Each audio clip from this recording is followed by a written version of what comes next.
Oh. Put down Hey, how about grabbing it? I put down you about 4 or 5 feet. Ooh, boy, that's a big one, huh? Yeah. Man.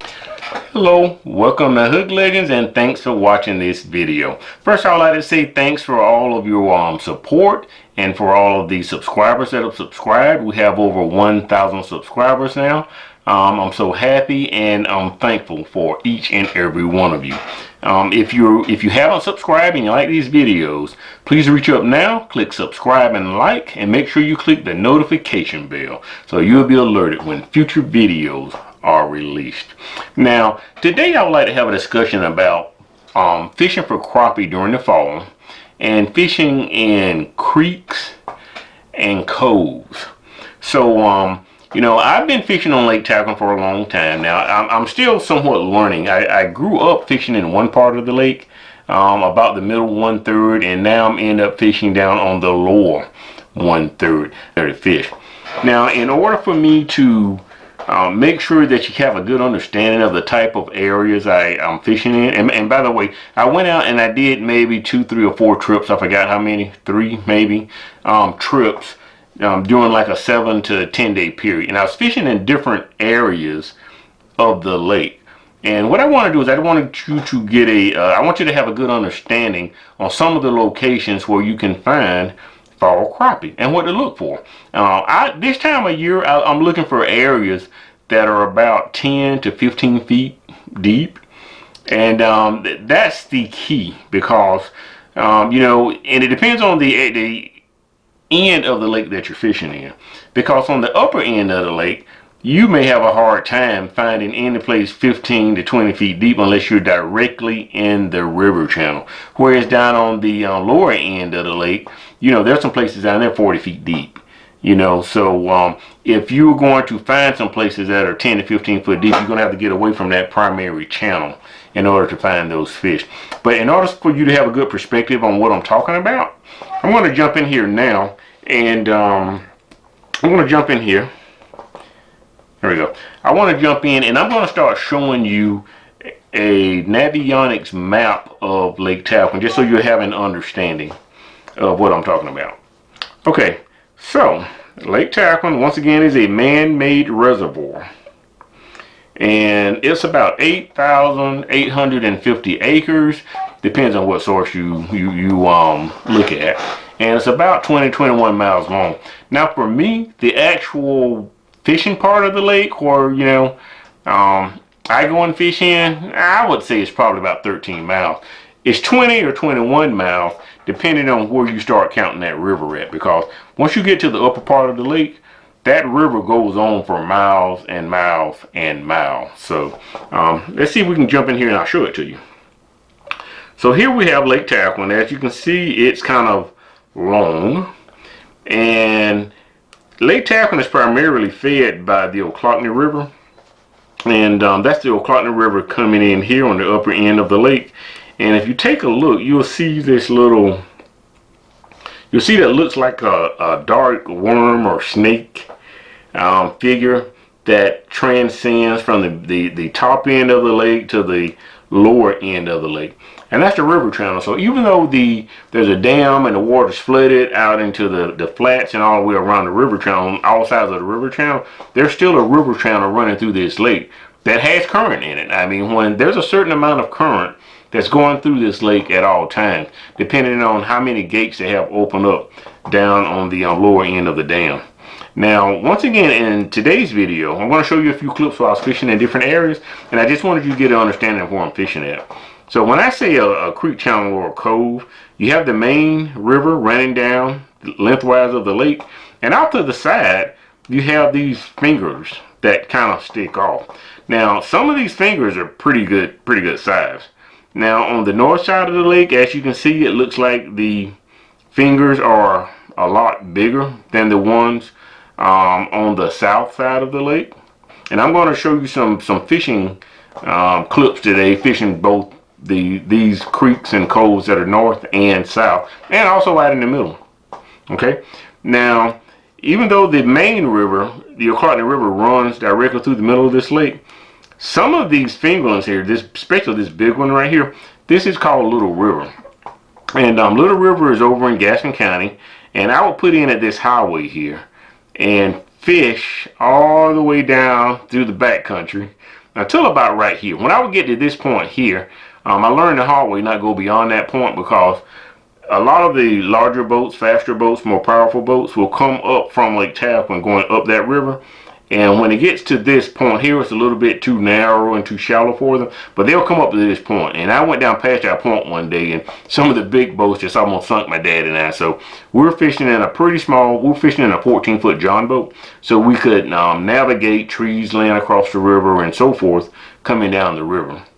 So what I'm looking for when you go out in some of these flats, when you go out in some of these rivers, these coves, and creek channels, what I'm looking for this time of year, and I want to make sure now this is fall fishing that I'm talking about, and I also want to make sure I put emphasis on this is black crappie. I've been fishing here for a long time now. I've never caught a white crappie in Lake Talquin. I don't believe there's any in there, but I never say never. So here we're talking about black crappie, because black crappie and white crappie, although they coexist in the same lakes, they still have slightly different behavior. So what I'm talking about here today and in these clips is black crappie. So one of the things I like to do when I'm fishing in the fall is I like to eliminate as much of the lake as possible. You can eliminate probably 95% of the lake when you're going out in the fall, because if you go up on the upper end of the lake, and this area here is called the Iron Curtain. It's a popular area for catching crappie. A lot of fishing goes on there, and a lot of fish are being caught there. But if you look out north of that river, what do you have? 4 feet deep. There's one place here that's 7 and 8 feet deep. Maybe has some fish in it, not really sure. Here's a place here that's 10 feet deep right off of the main river channel. I check that out. If I'm ever up on that end of the lake, I'm going to make sure I go and check that spot out. But as you can see, most of this area up here, it's really just, it's really shallow. Now, I'm not saying the fish will not be shallow, because I actually catch fish at night in shallow water. Now, it seems to me, though, it's more isolated fish that are out really just looking for a meal and feeding. I tend to think that maybe fish will break away from their school to go and get some food and come back. So these shallow areas out here, for most practical reasons, when I'm fishing, I really kind of just don't pay. I weed those out. I weed those areas out, and I'm looking for areas, once again, that's 10 to 15 feet deep. Now, I've also recently caught some 20 feet deep. So I'm not saying they won't go any deeper than that, but when I'm up in the coves, it's kind of hard, at least in these coves that I'm fishing in, it's hard to find 20 feet deep water there. But what I've noticed is that I'm finding nice sized schools of crappie with nice sized fish in the school, and I'm finding that between 10 and 15 feet of water. So now, once again, if you take a look at the river here, at this point, and I'm just picking a place up on the upper end of the river because I want to make a point about something. If you come in here and you look, you'll see 12 feet, 12 feet, 12 feet. Looks like the river, in the river channel, is about 12 feet deep up on the upper end of the river. Now, I want to show you something. Because one of the mistakes I used to make was, okay, I would be in one part of the lake, I would fish directly off of the river on a flat or on a ledge. And then I said, oh, they're on the ledges. I would go down to the lower end and do exactly the same thing and wouldn't catch any fish. So, and the reason for that is, once again, it's the river channel itself, even though the lake is flooded, 12 feet, 10 to 12 feet deep up here. Now let's go down on this end of the lake. Get down on this end of the lake and look at here. See if I can show you this one spot. 40 feet deep. 40 feet deep. So 35 feet, 36 feet, and I'm just picking random spot, 34 feet. So down on this end of the lake, if you're fishing directly off of that river channel in the fall, chances are you're still probably going to be a little bit too deep. And that's why you want to focus on these secondary creek channels and coves, because you can, and here's one for example, you can go up in one of these coves and you can start getting back into the target zone. You can find some areas that has water between 10 to 15 and maybe down to 20 feet deep. Now what you want to do is you want to try to find areas that have some type of structure on it. And here, one of the things that crappie like to have or must have, they really need oxygen. They need food, so you need to find some bait fish, and they like to have structure. So if you get those things kind of in the same area, chances are you're probably going to have some crappie in there. So I think that's probably all. And once again, I'm going to show you some clips here in just a second where I'm fishing on the. I'm going to do some fishing in coves and creek channels on the south side of the lake, some in the middle of the lake, and some coves on the north side of the lake. Now, one of the reasons I like fishing coves in the fall, is because, especially the past 2 or 3 months, I don't know what's going on. The weather's been beautiful. We had a lot of bluebird days, but it's been windy. I mean, I never remember it being this windy this late in the year before. And some days I go out and I get out there. I can't stay out there any more than 10 or 15 minutes. I got to turn around and come back. Or some days I'll go down, I get on the boat dock, and I can never even take the boat out in the water because the wind's blowing too hard. Now, I'm fishing from a pontoon boat, so it kind of gets blown around a bit. Even with 2 anchors, and I have some serious homemade heavy anchors on it. Once that wind is blowing that way, it's just kind of hard to anchor out in a spot. So I just like fishing up in the coves. You know, you can get in there, you can get some nice quality fish, and you're not sitting out in the middle of the lake getting blown all around the place. So with that being said, let's go ahead and show you a couple of video clips. And probably in between these clips, I'm going to jump in and see if I can maybe show you some underwater sonar images of some of the schools of fish that we located. I can talk about. Right now, we need to catch it. You got one back? Yes, sir. Yes, sir.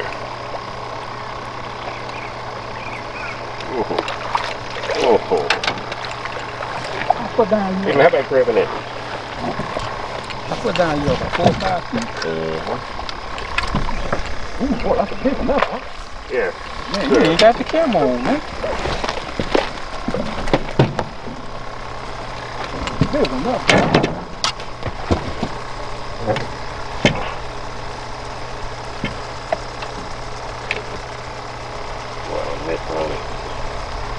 Man, we're going to have to break down and get some rubber net, dog.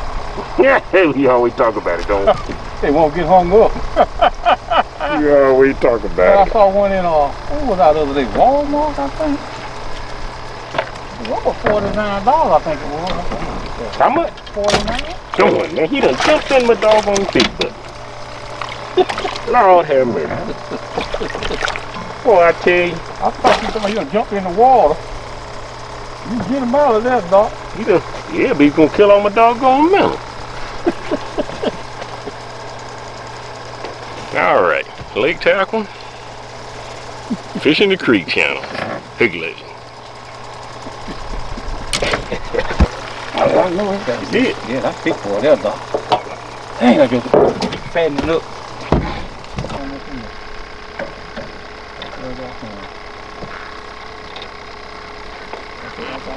I got what I hooked to him. There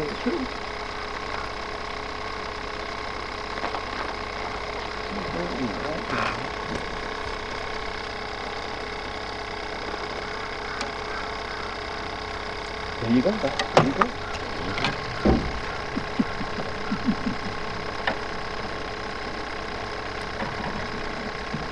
Take it down, man. You can't go no further.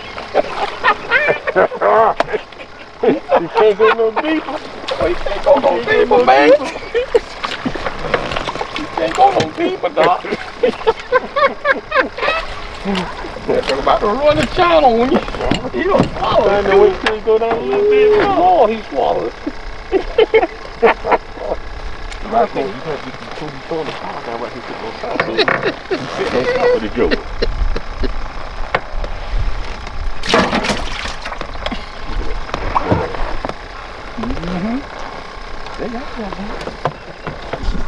Okay, I got it on.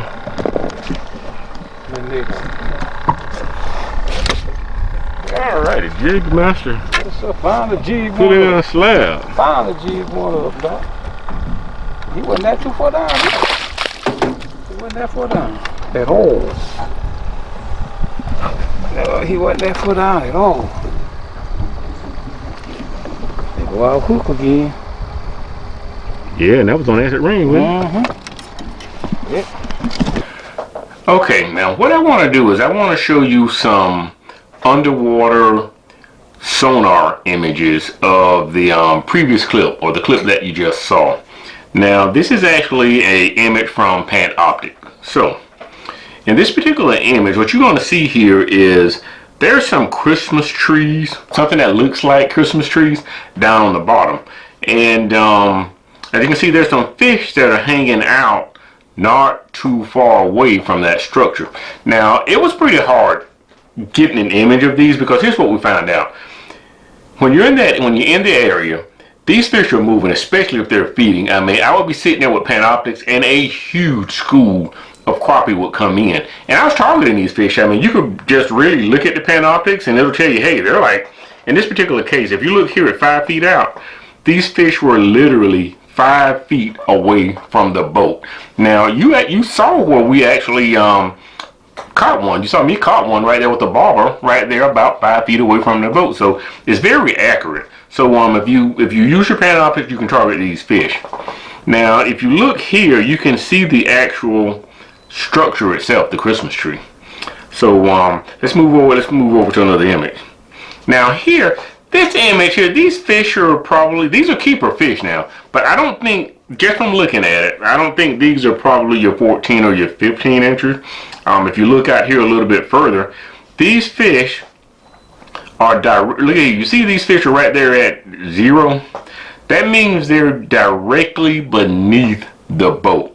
Now when it's very sunny outside, I've noticed that fishing in a pontoon boat, the fish will actually use your boat shade to hide in, to rest. I've had the boat anchor out and look and see the fish congregating around the boat anchor. So that's what you see in this particular image. These fish actually came up and are directly beneath the front of the boat. The rest of them, the grouping of fish right here that are a little bit larger fish, they're between 10 and 15 feet directly out in front of the boat. Same thing here. This is just some more fish moving around. Same area.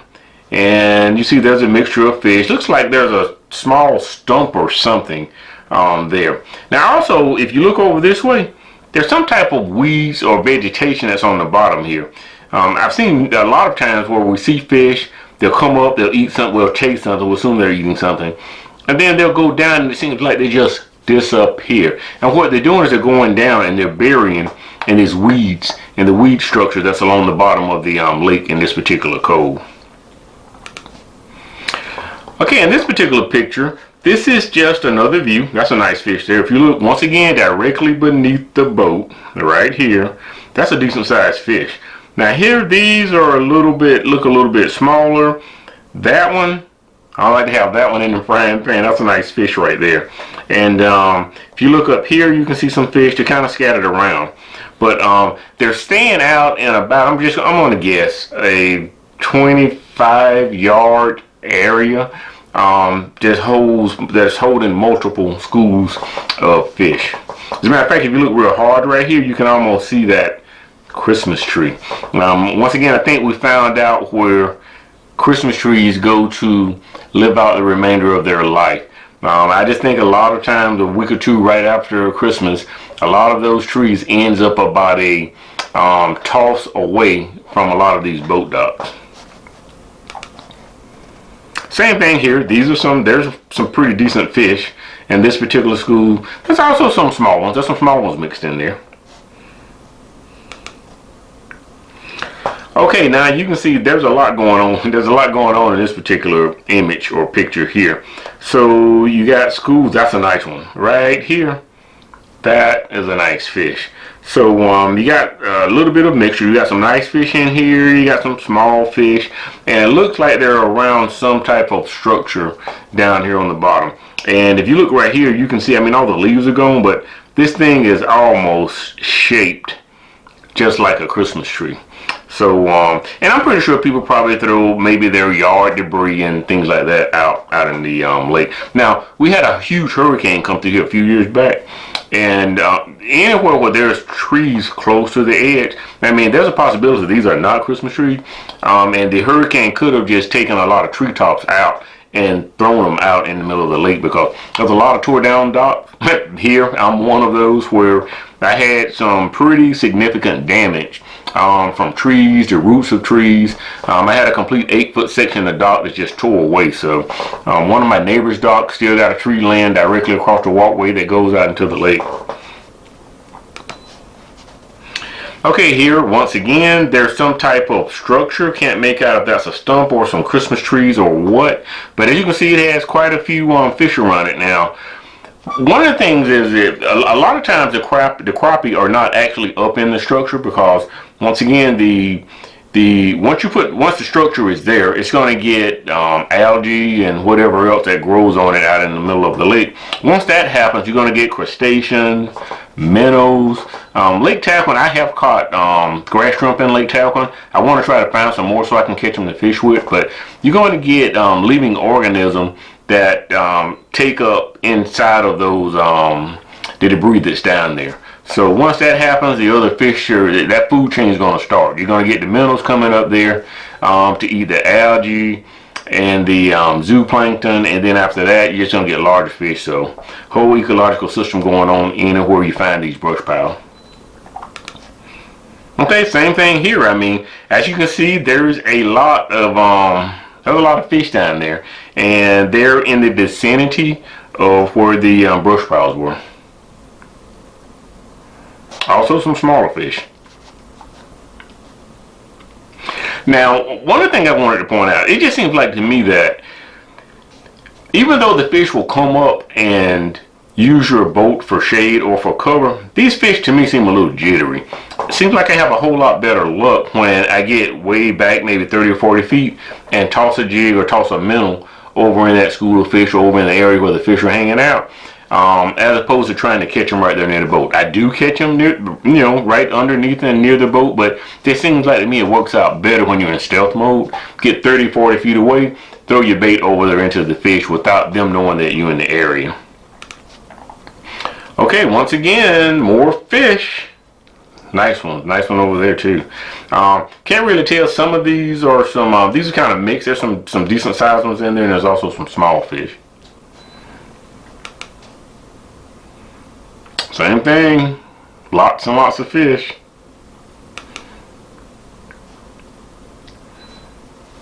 Look at there. Right over here, these are some decent sized fish. And you saw in the clip where we put a few of these in the boat. So this is where we were fishing. All right. So now, what I would like to say now is the clip that you just saw was taken in the images that I just showed you were in the cove that was on the south side of the lake. Okay. So just wanted to let you know that. Recording now? Okay. Yes, sir. Righty. How far down were you? It's over on my side. Hold on, Doc. Well, who's that rascal? Ah, shucks.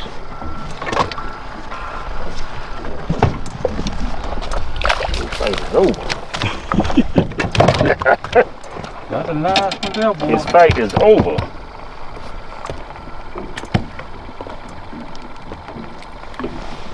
Got him on his bubble gum. Yes, sir. He took the tail off him too. You got the tail off? Mm-hmm. Nice one. On the bubble gum. Okay, and the clip you just watched, we were actually sitting out in the middle of the lake fishing. Now, we were pretty close to the river channel. I'm going to guess we were maybe 15 to 20 yards from the river channel. And that area seems to hold fish, but as best we can tell, year round. Sometimes there's some nice sized fish in there. Sometimes they run medium size, but those fish are usually pretty much there near that river channel year round. And the reason I'm pointing this out is because we caught fish on coves on the south side of the lake. We caught fish in coves on the north side of the lake.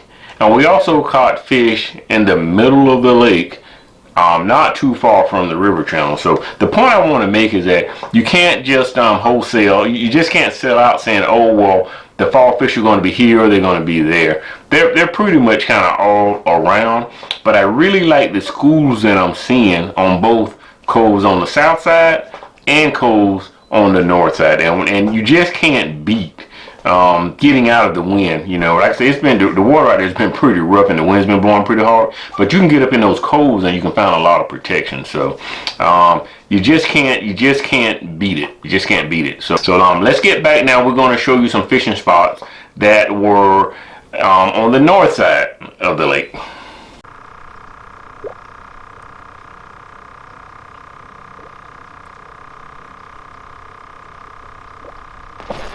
You got him done. Yeah, let it drop down deep. And I feel it rubbing on the bottom of the lake. Oh yeah? Yeah, you're pretty good. We're gonna scoop it for me, man. You pretty nice. You pretty nice. You got the camera on, don't you? Oh Yeah, let it hit me. Well, I let it roof on the bottom of the lake. And then I slow roll.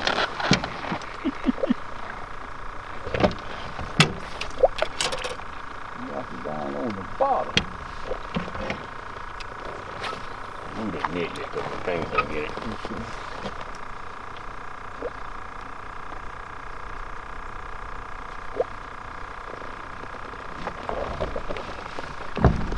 We already are on the fish.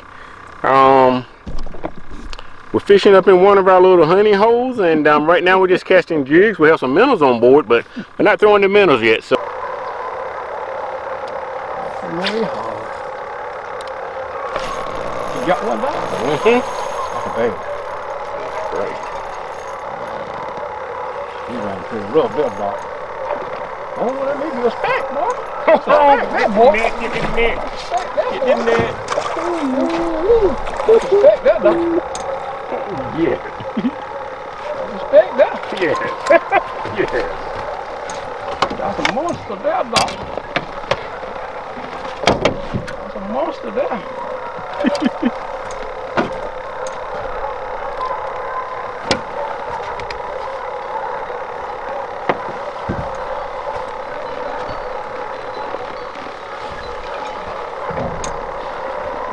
Alrighty, well, we just got this party started. That's a monster there. Nice one. And I just threw that jig out there and slow worked it right across the bottom. These fish are hanging down about 14, 15 feet deep. So let's see if we can put some more in the cooler.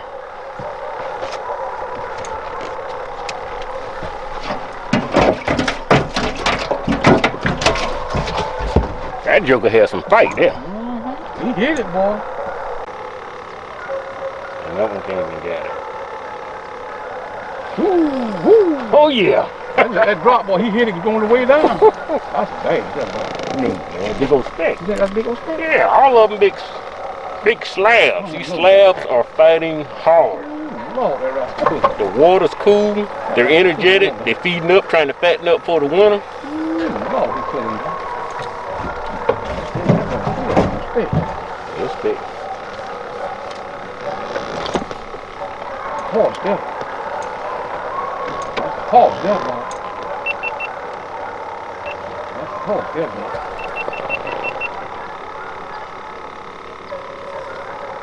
See him yet? You see it, man? That can't be this big.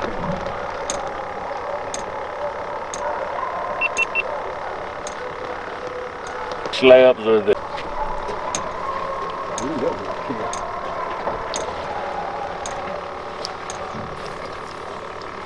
Yeah, you can't be cooking like that. But then that's a joker down in there, man. Okay, now the fishing spots that were on the north side of the lake, I didn't get a whole lot of good images. I just don't know what happened to them. The fish were there. Nice schools and some nice sized fish.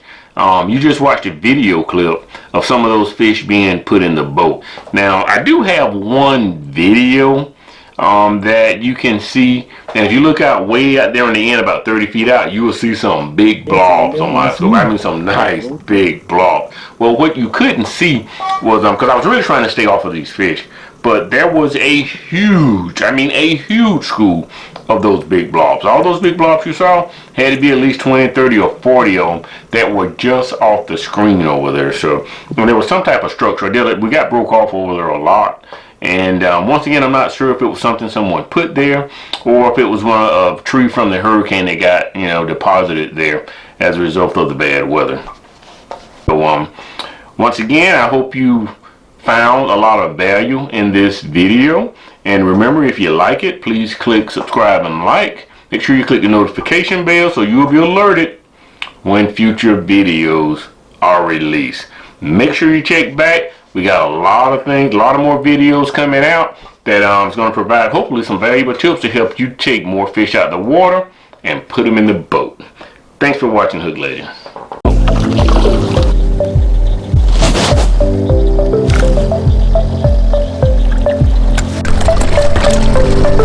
Alright, we got a nice one here. One nice crappie to go in the cooler.